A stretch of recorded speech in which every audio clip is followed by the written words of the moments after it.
सुरगाणा तालुक्याच्या पश्चिमेस उंबरठाण क्षेत्रातील निंबारपाडा, राशा, कृष्णानगर, उंबरठाण आदी गावांना 6 मार्च रोजी भूकंपाचे सौम्य धक्के बसले होते। यावेळी परिसरातील नागरिक भयभीत झाले होते।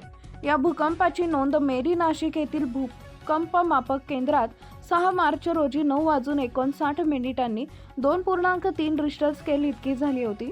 यांसारखे सौम्य धक्के काही गावात जाणवले होते। या भागात जमिनीतून मोठे आवाज ऐकू येत होते। घरावरील पत्रे हलले, काहींच्या घरात मांडणीवरील भांडी कुंडी डबे खाली पडले होते।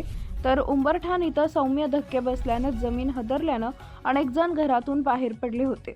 नागरिकांना दिलासा देण्यासाठी तहसीलदार आमजी राठोड यांनी कृष्णानगर, उंबरठाण, निंबारपाडा या गावात प्रत्यक्ष भेटी देऊन गावाची पाहणी करत नागरिकांनी कोणत्याही परिस्थितीत घाबरून न जाण्याचं आवाहन केले। येत्या काळात भूकंपाची तीव्रता जर वाढली तर नागरिकांनी काळजी घ्यावी, तत्काळ घराबाहेर मोकळ्या जागेत जावे, रात्री अपरात्री घराबाहेर निघताना विजेच्या तारा, खांब यापासून दूर राहावे, नागरिकांशी चर्चा करत धीर देत मनोधैर्य वाढवून दिलासा दिला। यावेळी नागरिकांनी मनमोकळेपणानं तहसीलदार यांच्याशी संवाद साधत आपल्या समस्या सांगितल्या, त्या सोडवण्याचे सर्वतोपरी प्रयत्न आज शासनाच्या वतीनं करण्यात येतील असंही नागरिकांना आश्वासन दिले।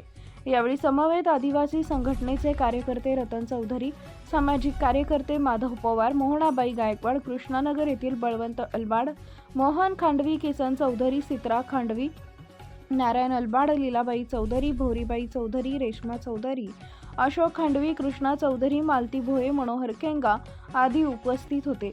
दिंडोरी वृत्तांत न्यूज तालुका प्रतिनिधी रतन चौधरी, सुरगाणा।